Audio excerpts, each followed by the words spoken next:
ఇటుకే కొంటాం Sharma gold company. నమస్కారం, welcome to Suman TV. నేను గీతాంజలి. మనతో పాటు శ్రీ తాళ్ళూరి బనారస్ బాబు గురూజీ ఉన్నారు. శ్రీ జగదాంబ త్రిశక్తి పీఠాధిపతులు. వారితో మాట్లాడతాం. గురుగారు నమస్కారం అండి. శ్రీమాత్రే నమః. గోవులో సకల దేవతలు కొలువై ఉంటారనేది పెద్దలు చెప్పే మాట. గోపూజ చేసేవాళ్ళు ఈ రోజుల్లో చాలా మందిని చూస్తున్నాం. కొత్తగా అలవాటు చేసుకుంటున్నారు, గోశాలకు వెళ్దామండి అని. కానీ పిల్లల్ని తీసుకువెళ్తున్నారు, గోశాలలో కొంత సమయం గడపటం కానీ, అక్కడ జపం చేసుకోవడం కానీ, ఇలా రకరకాలుగా. అంటే గోవుకి ఎందుకంత ప్రాధాన్యత మన శాస్త్రం ఇచ్చింది? దాంతోపాటుగా ఏం చేయాలి, అసలు గోపూజ ఎలా చేయాలి, ఎవరెవరు చేయొచ్చు, చేస్తే ఏం జరుగుతుంది, ఎలాంటి ఫలితాలు వస్తాయి? గోమాతాకి జై.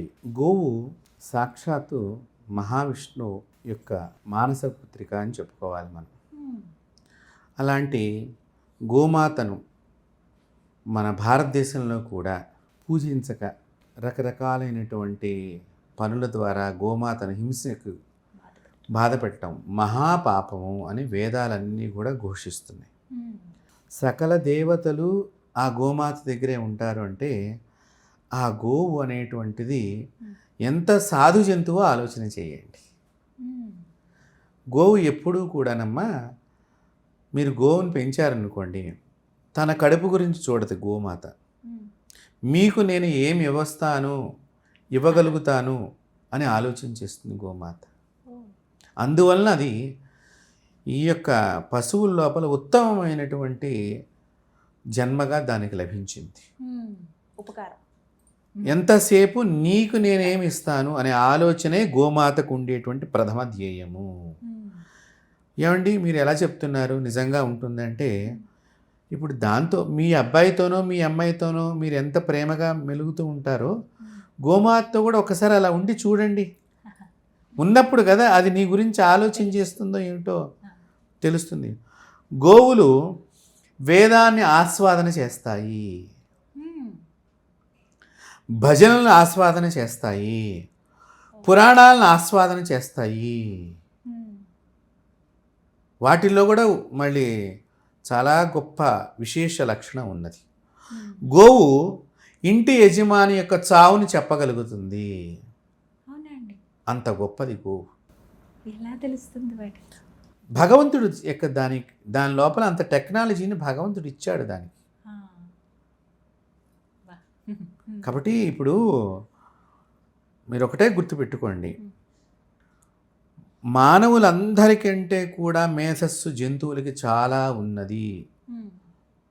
అది మానవుడు తెలుసుకోలేకపోతున్నాడు. పూర్వకాలంలో మానవులు తెలుసుకుని జంతువుల్ని ప్రేమించారు. అసలు ఇంట్లో మనుషుల్లాగానే ఒక్కొక్కరి ఇంట్లో అప్పట్లో 20 గోవులు ఉండేవమ్మ, 30 గోవులు ఉండేవాళ్ళు. గోవుకున్న ప్రధానమైన లక్షణం చెప్తున్నా నేను. మీరు గోకోష్టము అంటాం, అంటే సావిడి అని అంటారు పల్లెటూరు భాషలో. సావిడి మనం సంస్కృతంలో గోకోష్టము. మీరు మధ్యాహ్నం పూట వెళ్ళి పడుకోండి గోకోష్టంలో. నులక మంచం వేసుకుని నవారు మంచం వేసుకుని పడుకోండి కాసేపు. గోమాత మీ చెమట వాసన ద్వారా మీ రోగం ఏమిటని చెప్పగలుగుతుంది. చెమట వాసన ద్వారా మీ రోగాన్ని పసిగట్టగలిగే లక్షణం గోమాతకు ఉన్నది. అంటే ఎలా చెప్తుందండి? అది ఆ మరుసటి రోజు నుంచి అలాంటి పాలను ఉత్పత్తి చేసి నా యజమాని బాగుండాలని పాలుని ధారగా కురిపించేటువంటి ఆ సకల దేవతా స్వరూపిణి ఈ రోజున తన ప్రాణాన్ని తను రక్షించుకోలేదేమో అని మాకు ఎంత బాధగా ఉన్నదంటే, గోవు ఈ మాదిరిగా ఈ భారతదేశంలో పూజించేటువంటి దేశంలో దాని పరిస్థితి, దాని స్థితిని చూసి బతికి ఉండి మేము చచ్చిపోయినటువంటి వాళ్ళము. యథార్థంగా చెప్తాను. గోవు ఇంత అంతా అసలు దాని గురించి ఎంత వర్ణిస్తే, ఇప్పుడు మీరు నన్ను అడిగారు, నిజంగా మీరు ఎన్ని వీడియోలు ఇప్పటిదాకా ఎవరెవరు గురువులు మీరు చేశారో తెలియదు కానీ అమ్మ, ఈ గోమాత గురించి ఎక్కడైతే ప్రవచనం జరుగుతుందో, గోమాత గురించి ఎవరైతే సమాచారాన్ని తెలుసుకుంటారో ఆ ప్రదేశంలో రాధాదేవి కూడా వినటానికి వస్తుంది. అంటే ఇప్పుడు ఆవిడ కూడా ఇక్కడ ఉన్నదని నేను భావిస్తున్నాను. అంత గొప్పది గోవు యొక్క వైభవం. గోవు సాక్షాత్తు రాధాలోకంలో ఉండేటువంటి సురభి అనేటువంటి నామధేయంతో వచ్చినటువంటిది. దానిలో నందిని అనేటువంటిది రెండో విశేషమైనటువంటి గోమాత. సురభి ఈ గోమాతలన్నిటికీ కూడా తల్లి.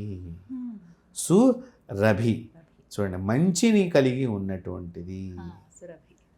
అలాంటి తల్లిని భారతదేశంలో కొంతమంది స్వార్థపరులు, స్వార్థం ఉన్న వాళ్ళతోనూ, మాకు అవసరం లేదనుకున్న వాళ్ళతోనూ అనేక రకాలుగా దాన్ని బలివ్వటానికి తయారు చేస్తున్నామంటే అంతటి మహాపాపం ఇంకెక్కడ లేదు. కనీసం వీక్షకులు ఈ వీడియోని అందరికీ వైరల్ చేసి ఆ గోవుని రక్షించడానికి మీరందరూ ఎంతైతే చేస్తారో వారందరికీ కూడా నా ఒక్కరోజు జపాను ధారపోస్తానమ్మా. ఇది అందరి బాధ్యత గురువుగారు. బాధ్యత. మా పని కాదులే, మనకు కాదులే అని అనుకోవడానికి. గోవు మీరు పడుకున్నప్పుడమ్మా మిమ్మల్ని వచ్చి నాలికతో కూడా నాకుతుంది. మనం ఏ అని అనుకుంటూ ఉంటాం, చిచి చిచి అంటాం. మన రోగాన్ని, ఈ చర్మం మీద ఉండేటువంటి వాసనని అన్నిటినీ తాను తీసుకుని తను బలైపోయినా పర్వాలా నా యజమాని బాగుండాలని కోరుకునే ఏకైక సాధు జంతువు. అందుకుని దేవతలందరూ కూడా చివరికి గోవు యొక్క పృష్ఠభాగంలోనే లక్ష్మీదేవి కూర్చుందంటే ఆలోచన చెయ్యండి. ఈ రోజున మీరు ఏ లక్ష్మి గురించి అయితే వెంపర్లాడుతున్నారో, ఏ డబ్బు గురించి అయితే మీరు ప్రథమంగా పోరాడుతున్నారో, ఏ డబ్బు అయితే గొప్పదనుకుంటున్నారో ఆ డబ్బు గోమాత యొక్క పృష్ఠభాగంలో ఉన్నది. మరి గోమాతను కాపాడకుండా డబ్బు మీద ధ్యాస పెడితే మీ డబ్బు పాపిష్టి డబ్బే అవుతుంది తప్ప ఉత్తమమైనటువంటి డబ్బు కాదు. ఇది మేము చాలా బాధ పడుతూ నేను చెప్తున్నాను. గోమాత రక్షణ ఎంత దారుణంగా అయిపోయిందంటే అంత దారుణంగా. పూర్వం గోవులు పాలు ఇవ్వకపోతే కూడా రైతులు కానివ్వండి, ఊళ్ళల్లో జనాలు కానివ్వండి, దాన్ని మామూలుగా ఎక్కడన్నా ఆహారం తిననిచ్చేవారు తప్ప బలిచ్చేవారు కాదు. అవునండి, అలాగే ఉండేవి అవి. అవి అలా తిరుగుతూ ఉండేటువంటివి. అలాంటిది ఇప్పుడు ఒట్టిపోయినటువంటి గోవు వల్ల ఉపయోగం ఏం పొందుతాం అనేటువంటి ఆ దుర్మార్గపు ఆలోచనకి దాన్ని బలిచ్చే కబేళాకి అమ్మేస్తున్నామమ్మా. ఎంత మహాపాపం అంటే అంత మహాపాపం చుట్టుకుంటుంది. గోమాత వైభవం ఏమని చెప్పాలి? ఇది కాదు, అది కాదు అనేది. మీరు ఏ మంత్రం చదవమాకండి. చాలామంది గురువులు కానివ్వండి, ఇలా మీడియా ముఖంగా వచ్చి ఆ పూజ చేస్తే ఇది పోతుంది, ఈ పూజ చేస్తే అది పోతుంది. మీరు అసలు అన్నిటికంటే కూడా ఎక్కడ గోవు కనిపిస్తే దాన్ని రక్షించండి. మీ ఇల్లు సువర్ణ వృష్టిగా కురవబడుతుంది. అంత గొప్ప జీవి సాధు తన్ను కాపాడుకోలేదమ్మా. తను ఎప్పుడూ ఇంకొకళ్ళ మీద, ఒక ఆడది ఎలాగైతే ఒక మగవాడి మీద ఆధారపడి బతుకుతుందో, చిన్నప్పుడు నాన్న దగ్గర, పెళ్ళైన తర్వాత భర్త దగ్గర, భర్త కాలం చేసిన తర్వాత కొడుకు దగ్గర ఎలాగైతే తలదాల్చుకుని తన యొక్క జీవితాన్ని ముగింపు చేసుకుంటుందో, అలాంటి ఏమీ చెయ్యలేనటువంటి ఒక సాధు జంతువు బతికున్నంత వరకు ఆడది మగవాడికి ఎలాగైతే సేవ చేస్తూ ఉంటుందో, ఈ గోమాత కూడా యజమాని అంతకంటే ఎక్కువ గొప్పగా కాపాడుతూ ఉంటుంది. అందుకనే స్త్రీని పూజించటము, గోమాతను పూజించటం మన భారతదేశంలోనే తప్ప మరి ఏ దేశంలోనూ మీకు ఎక్కడా కనిపించదు. అంత గొప్పది ఈ గోమాత. గోమాతని మనము సర్వదేవతా స్వరూపు కింద చూడటమే కాకుండా విశ్వ మానవులకి రక్షించటానికి గోవు చాలా ఉపయోగపడుతుంది. ఎలా అంటారంటే కొంతమంది మాట అన్ని జంతువుల్లాగానే గోవుని కూడా చూడాలి. అన్ని జంతువుల్లాగా కాదు. వ్యత్యాసం ఏంటంటారు? వ్యత్యాసం అదే చెప్తున్నా నేను. గోవు ఎప్పుడూ కూడా తను తగలబడిపోతూ పక్కవాడిని కాపాడుతూ ఉంటుంది. మరి మిగతా జంతువులకు ఆ లక్షణం లేదు కదా. పిల్లి పిండం కోరుతుంది, కుక్క శుభం కోరుతుంది అని అంటారు. పిల్లి యజమాని ఏం పెడతాడని చూస్తుంది, కుక్క బయట వంక యజమాని వైపు ఎవడన్నా వస్తున్నాడని కుక్క బయటకు చూస్తూ ఉంటుంది. మరి ఆ రెండు జంతువుల్లోనే అంత వ్యత్యాసం ఉన్నదే. ఒక్కొక్క జంతువుకి ఒక్కొక్క రకమైనటువంటి టెక్నాలజీ అనేది భగవంతుడి సృష్టిలో ఉన్నది. మనం పరిశోధన చేయటానికి మనకి ఈ జన్మ సరిపోదు. అందుకని మన పెద్దవాళ్ళు ఏమన్నారంటే, మేము చెప్పింది మీరు పాటించండి రా, దాని ఆనందాన్ని పొందుతారు, దాని నుంచి శుభాన్ని పొందుతారు. ఇప్పుడు కాలం వాళ్ళు ఏంటి, ఏం శుభం అవుతుంది, ఇలా క్వశ్చన్స్ వేస్తున్నారు. ఇది అహంకారపూరితంగా అడుగుతున్నారు. మామూలుగా తెలుసుకోవాలనుకున్నప్పుడు మాలాంటి వాళ్ళం ఎప్పుడు కూడా మీ ప్రశ్నలకు సంసిద్ధులై ఉంటాము. ఒకవేళ మాకు తెలియకపోతే మా గురువుల ద్వారా మేము తెలుసుకుని మీకు తెలియచేయడానికి ఎల్లవేళలా కూడా మేము రెడీగా ఉన్నాం. తప్పకుండా గురువు. నేను సంతోషం. మీ ముఖంగా అందరికీ తెలియచేస్తున్నాను. కాబట్టి గోవులోనమ్మా ముఖ్యంగా గోవు నుంచి వచ్చే ప్రతి పదార్థము విశేషమైనటువంటిది. గోవు నుంచి వచ్చే ప్రతి పదార్థము. ఇంకా ఏమిటి ఆ పదార్థాలు? ఆవు పాలు, ఆవు పెరుగు, ఆవు నెయ్యి, ఆవు మూత్రము, ఆవు పేడ, ఇవి బహిరంగంగా బయటికి ప్రతినిత్యము వచ్చేటువంటివి. ఇది ఒకటి. గోవు యొక్క శ్వాస నుంచి కూడా కార్బన్ డైఆక్సైడ్ని సంహరించేటువంటివి లక్షణాలు అది వదులుతుంది. అంత గొప్పది. తర్వాత అమ్మ సూర్యుడి యొక్క శక్తిని గోవు తీసుకోగలుగుతుంది. అన్ని జీవాల కంటే చాలా ఎక్కువగా సూర్యశక్తిని తీసుకోగలుగుతుంది. సూర్యుడు ప్రాణశక్తిని ప్రసాదిస్తూ ఉంటాడు. అందువల్లనే ప్రాణశక్తిని ప్రసాదించేవాడు కాబట్టే కిరణజన్య సంయోగ క్రియ అని చెప్పి వృక్షాల్లో ఒక క్రియ జరుగుతుందని చెప్పి చిన్నప్పుడు పాఠాల్లో మనందరం కూడా చదువుకున్నటువంటి వాళ్ళం. అలా ప్రతి జీవికి కూడా ఒక సంయోగ క్రియ వాడి జీవితంలో ప్రతి జీవికి జరుగుతూ ఉంటుంది. తద్వారా మాత్రమే మనిషి ప్రాణానికి సూర్యుడు ఆధారము. అంటే ఆ సూర్యుడు యొక్క ఎనర్జీని ఈ ఉన్న జీవాలలో బాగా తీసుకోగలిగిన జీవి ఏదన్నా ఉన్నది అంటే అది గోమాత మాత్రమే. ఇది ఎలా తీసుకుంటుంది? మళ్ళీ ఇక్కడ గోవులు, అన్ని గోవులు గోవులు కాదమ్మా. ఇప్పుడు మీరు జెర్సీ ఆవులు అంటున్నారు, అవి మేము గోమాత కింద చూడం. అది ఒక గోమాతగా మీరు చెప్తున్నారని చెప్పి మేము కూడా ఒక నమస్కారం పెట్టడమే తప్ప దేశవాళీ గోమాతలకే ఈ విశేష లక్షణాలు ఉన్నాయి. ఎలా గుర్తించాలండి వాటిని? ఈ జెర్సీ ఆవులకి దేశవాళీ గోవులకి నూపురం అనేటువంటిది మనకి ఇక్కడ వీపు భాగానికి మెడ దగ్గరికి మధ్య భాగంలో ఇట్లా ఓ చిన్న కొండ మాదిరిగా కనిపిస్తూ ఉంటుంది. దాన్ని నూపురం అంటాము. ఈ నూపురమే గోమాతకి యాంటీనా, ఓ రకంగా చెప్పాలంటే. అంటే మీకు అర్థమయ్యే భాషలో చెప్తున్నాను. ఈ నూపురం ద్వారా సూర్యుడి యొక్క శక్తిని అంతా లాక్కుని ఆ సూర్యశక్తి ద్వారా తను పొద్దున్నే ఇచ్చేటువంటి ద్రవ్యాలలో ఈ సూర్యశక్తిని పంపిస్తుందమ్మ. అందుకనే ఈ ఆవు మూత్రాన్ని బ్రాహ్మీ ముహూర్తంలో కనుక ఆవు మూత్రం చేసేటప్పుడు మీరు తక్షణం వెళ్ళి ఆ మూత్రాన్ని ఒక చుక్కైన నోట్లో వేసుకుంటే క్యాన్సర్ వ్యాధి రాదు. క్యాన్సర్ వ్యాధిని పోగొడుతుంది. ఆవు మూత్రానికి అంత బలమైనటువంటి శక్తి ఉన్నది. అది మిగతా సందర్భాల్లో మీకు పోసినా కూడా దానికి ఉన్నది. కానీ బ్రాహ్మీ ముహూర్తంలో పోసిన దానికి చాలా విలువైన, అది దొరకనటువంటి మూత్రం అనమాట. దొరికితే మాత్రం అందరూ కూడా సద్వినియోగం చేసుకోండి. గోపంచకం చాలా విశేషప్రదమైనటువంటిది. అలాగే పాల ద్వారా ఇస్తుంది ఆ శక్తిని. అందుకనే మీకు మిగతా జంతువుల పాలకి, గోవు పాలకి లేత పసుపు వర్ణం ఉంటుంది. అది సూర్యశక్తితో ఉండటం మూలకంగా. ఇప్పుడు చెప్పండి మరి మిగతా జంతువులకి దీనికి ఏమి డిఫరెన్స్ అంటే ఇలాంటి లక్షణాలు కొన్ని ఈ గోమాతలో ఉన్నాయి. మీరు వీక్షకులందరికీ కూడా నేను గో మహామంత్రాన్ని చెప్తున్నాను. ఇప్పుడు శ్రీ సురభ్యై నమః అనే మంత్రాన్ని గనక మీరు ప్రతినిత్యము చేస్తే ఏదో ఒక రోజు మీ ఇంటికి ఆ సురభి దేవత నడుచుకుంటూ భిక్షకి వస్తుంది. ఇది మహామంత్రం గోవుకు సంబంధించిన దానిలో. శ్రీ సురభ్యై నమః రోజు 108 సార్లు ఈ మంత్రాన్ని జపం చేయటం. ఈ జపం చేసినటువంటి వాళ్ళు శుక్రవారం రోజున కనుక పసుపు రంగు వస్త్రాన్ని వేసుకుని ఈ సురభ్యై నమః అనేటువంటి మంత్రాన్ని మగపిల్లలు, ఆడపిల్లలు, పెళ్లి కాని వారు ఈ మంత్రాన్ని జపం చేస్తే పెళ్ళవుతుంది. ఇప్పుడు చాలామంది పెళ్లి కాని ప్రసాదులు అన్నట్టుగా ఒక డైలాగ్ నానుడైపోయింది కదా.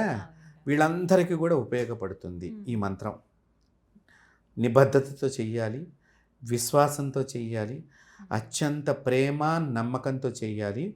మీరు జపమైన తర్వాత చక్కగా గోమాతకి ఏదైనా మీరు గోక్షేత్రానికి వెళ్ళి అక్కడ ఆ గోక్షేత్రాన్ని నడిపే వాళ్ళని అడగాలి.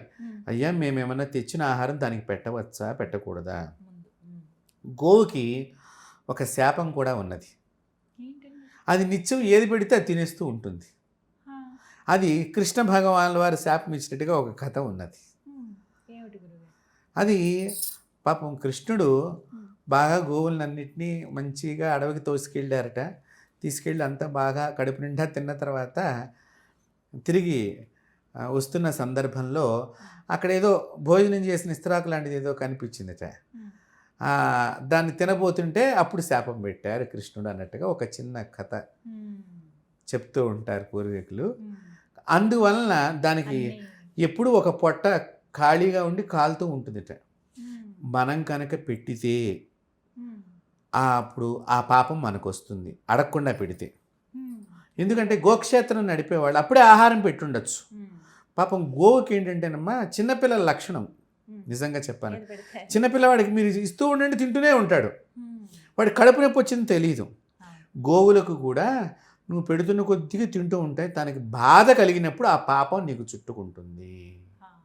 వాటికి అవి ఒక్క చోట మైనస్ అనమాట. ఆ శాపం అనేది అలా మైనస్గా పరిగణించి అడగకుండా పెట్టకూడదు. గోక్షేత్రాన్ని నడిపేటువంటి వాళ్ళని అడగాలి ముఖ్యంగా. తర్వాత ఇప్పుడు చాలామంది ఆ వారం ఇది పెట్టండి, ఈ వారం ఇది పెట్టండి అని చెప్పేసి చాలా చెప్తున్నారు. గోవు ఏది తింటుందో ఆ రోజున ఆహారం మాత్రమే పెట్టాలి తప్ప మనకి తగిలినవన్నీ మనకు దరిద్రం పోతుంది అంటే మనల్ని పెడితే దరిద్రం పోతుంది అని చెప్తే కూడా పెట్టేటట్టుగా మనం తయారైపోతున్నాం అన్నమా. దయచేసి అలా చేయకూడదు. గోవుకి ఎండుగడ్డి కానీ పచ్చిగడ్డి కానీ అక్కడ మీరు గోక్షేత్రం ఎవరైతే నడుపుతున్నారో వాళ్ళ దగ్గర కొనుక్కోండి. అయ్యా మేము డబ్బు ఇస్తాము, మాకు కొంచెం ఇవ్వండి, మీరు తినిపించండి. ఇప్పుడు కొన్ని కూరగాయలు ఇవన్నీ పెడతారు కదండి, శాస్త్రంలో ఇవన్నీ చెప్పలేదమ్మా. కానీ చాలా చోట్ల చూస్తూ ఉంటాం క్యారెట్లు, కీరా. ఇప్పుడు ఏది అరిగించుకోగలుగుతుందో దానికి ఆ యజమానికి తెలుస్తుంది. ఇప్పుడు మీరు అమ్మ మీ పిల్లవాడికి చిన్నప్పుడు పెట్టినప్పుడు అన్నప్రాసనని 6 నెలలు చేస్తున్నాం మనం. అప్పుడే మొత్తం పులిహార పెట్టేస్తున్నారా? ఉత్తిన ఒక మెతుకు రాస్తున్నాం అంతే. సంవత్సరం అయిన తర్వాత కాస్త మెత్తగా అప్పటిదాకా రోజు వాడికి ఒక మెతుకు ఇలా నలిపి మళ్ళీ దానిలో కూడా గింజ ఉందా అది ఉందా ఇది ఉందని చూసి మన చేతికే ఉంటుంది, వాడు నోట్లోకి వెళ్ళేది ఏముండదు. అంటే అన్నప్రాసన అయిందిగా మరి పెట్టచ్చుగా పులిహార దద్దోజనం గారెలు బూర్లు అన్నీ కూడా. అరిగించుకునే శక్తి ఎట్లా ఉందో అలాగే జీవాలను కూడా మనం తెలుసుకుని పెట్టాలి దయచేసి. తోటకూర పెట్టవచ్చు, ఆకుకూరల్లో తోటకూర అలాంటివి ఆకుకూరలకు సంబంధించినవి పెట్టవచ్చు, తప్పు లేదు.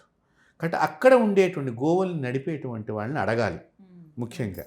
ఇప్పుడు ఏమైపోయిందంటే సిటీలో గోవుల్ని పెంచడం వచ్చేసిన తర్వాత వాటికి ఆహారం తీసుకురావటమే ట్రావెలింగ్ ఛార్జ్ ఎక్కువ అవుతుంది.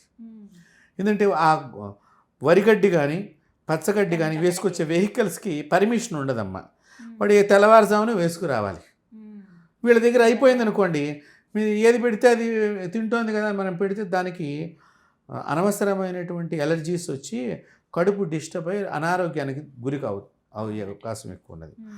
దయచేసి అది తినే ఆహారం ఏదైతే ఉందో మీరు శనివారం పెడతారా మీ దరిద్రం, శనివారమే ఆ గడ్డిని కొని పెట్టండి. శుక్రవారం ఏదైనా మీకు పెట్టాలనిపించింది ఆ గడ్డే కొని పెట్టండి. లేదు ఒక బస్తాకి మీరు అక్కడ చక్కగా వెళ్ళి బస్తాడి గడ్డికి ధనం ఇచ్చేసిరండి, మీరు పెట్టినట్టే. మీ చేత్తోనే తినిపిస్తేనే మీ దరిద్రం పోతుంది అనుకుంటే పొరపాటు. గోక్షేత్రంలోకి మీరు అడుగు పెట్టారంటేనే మీ దరిద్రం పోయింది. అది తెలుసుకోవాలి మానవులందరూ కూడా. ఈ గోవు యొక్క మంత్రం నేను చెప్పాను కదా, ఈ మంత్రాన్ని కనుక మీరు చక్కగా గోక్షేత్రంలో కూర్చొని చేస్తే 41 రోజులు చేస్తే స్వప్నంలో మీరు పెళ్లి చేసుకునే అమ్మాయి కూడా కనిపిస్తుంది మగవాళ్ళకి. 41 రోజులు గోక్షేత్రంలో కూర్చుని శ్రీ సురభ్యై నమః సంకల్పం చెప్పుకొని నాకు వివాహం కావాలి అని సంకల్పం చెప్పుకొని మీరు ఈ పసుపు వస్త్రం కట్టుకోవాలి.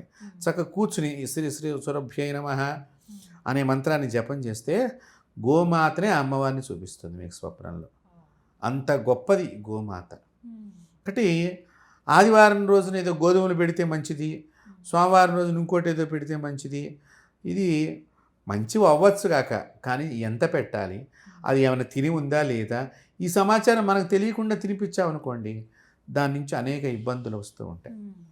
తర్వాత అమ్మ ఈ ఆవు పేడ గోమయం. గోమయం అంటాం మనం.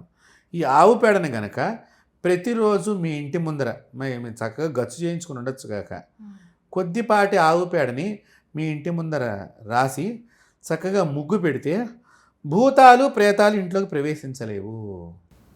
అసలు ఇంతకు ముందంతా అయితే మంచి అలవాటు ఉండేది, ఇప్పుడు కుదరట్లేదు. కుదిరినా మన వాళ్ళు చెయ్యరు. చేయట్లేదు. అదేదో పేడ అంటే పెద్ద వాసనలాగా మనం చూస్తున్నాము. కాబట్టి దానివల్లే ఈ ఇబ్బందులన్నీ మనం పడుతున్నాము. ఇప్పుడు ఈ గోమయాన్ని మీరు చక్కగా ఇంటి ముందర ఒక కొద్దిపాటి ప్రదేశాన్ని శుభ్రంగా గడపకి, ప్రధానమైన గడపకి, మీరు అపార్ట్మెంట్ అయినా పర్వాలా, చక్కగా ఎండిపోతుంది, కొద్దిపాటిది అలా నేల మీద రాసేసుకుని బియ్య పిండితోనే ముగ్గు పెట్టాలి. కొండరాయి ముగ్గులు అని చెప్పి రాయి ముగ్గు అమ్ముతున్నారు, అదాంత పెట్టకూడదు. బియ్య పిండితో పెట్టినప్పుడు మీ ఇంటి లోపలికి భూతాలు ప్రేతాలు రావు. అది గోమయం ద్వారా మనకు లాభం. గోక్షీరాన్ని మీరు తెచ్చుకుని శివుడికి అభిషేకం చేసిన, అమ్మవారికి అభిషేకం చేసిన, విష్ణువుకి అభిషేకం చేసిన అనంత ఐశ్వర్యాన్ని మనం పొందుతాము. రోజు చేయగలిగిన శక్తి కనుక ఉంటే మీకు ఇన్నే దొరికినాయి అనుకోండి, ఆ అన్నిటిని మళ్ళీ నీళ్లు కలపకుండా ఆ అన్నిటితోనే అభిషేకం చేయండి. ఇన్ని దొరికినా చాలు మనకి భగవంతుడు గోక్షీరానికి అంత ప్రాధాన్యత ఉన్నది. తర్వాత ఈ ఆవు పాలన గనక మీకు ఇప్పుడు ఈ మధ్య మీరు అందరూ తెలుసుకునే ఉంటుంది, తల్లికి పాలు లేనప్పుడు ఆవు పాలని పట్టండి, పిల్లల్ని పట్టండి అంటే మరి విశేషం. మరి ఈ పాలు మేకపాలు పట్టచ్చుగా, మరి గేదె పాలు పట్టచ్చుగా, ఆవు పాలు మాత్రమే పడుతున్నాయి. కారణం ఏంటి? నేను ఇందాక చెప్పాను, ఆడవాళ్ళకంటే ఆవే గొప్పది అని చెప్పబడింది శాస్త్రంలో.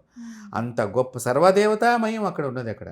కాబట్టి అలాంటి ఒక్కొక్క ప్రదేశంలో, గోవు యొక్క ప్రదేశంలో ఒక్కొక్క దేవత, ఆ దేవతల యొక్క అనేకమైనటువంటి అనుగ్రహం మనకు కలగాలి అంటే గోక్షేత్రాన్ని మీరు కనుక రోజు శుభ్రం చేస్తూ, మీరు రోజు వచ్చి గోక్షేత్రాన్ని క్లీన్ చేశారనుకోండి, చక్కగా నీట్ అంటే గోపేడ తీసేయటం, అవి మిగిలిన పదార్థం కొంచెం తినేసి వదిలేస్తాయి, ఆ చెత్త అంతా మనం ఏరటం, వదిలివేసినటువంటి ఉచ్చిష్టం అంటాం దాన్ని, అదంతా తీసేయటం, అవన్నీ చేస్తాయి.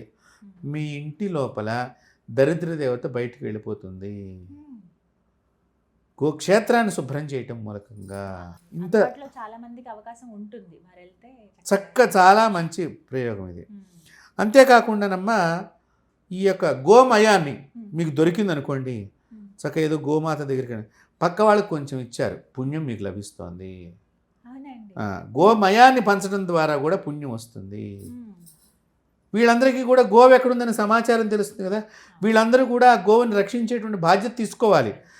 చాలామంది మనం ఏం చేస్తామంటే ఇక్కడ మెయిన్ ప్రాబ్లము, గోవు కావాలి, గో పేడ కావాలి, గో పాలు కావాలి, గోవుకు ఆహారం పెట్టడం, గోవుని కాపాడం, కబేళాకి పంపిస్తే మనం మాట్లాడం. ఇది ఆలోచన చేసుకోవాలి. వీక్షకులు నేను ఈ విధంగా ఏంటంటే మేము చాలా బాధలు పడుతున్నాం కాపాడటానికి అనేక రకాలుగా.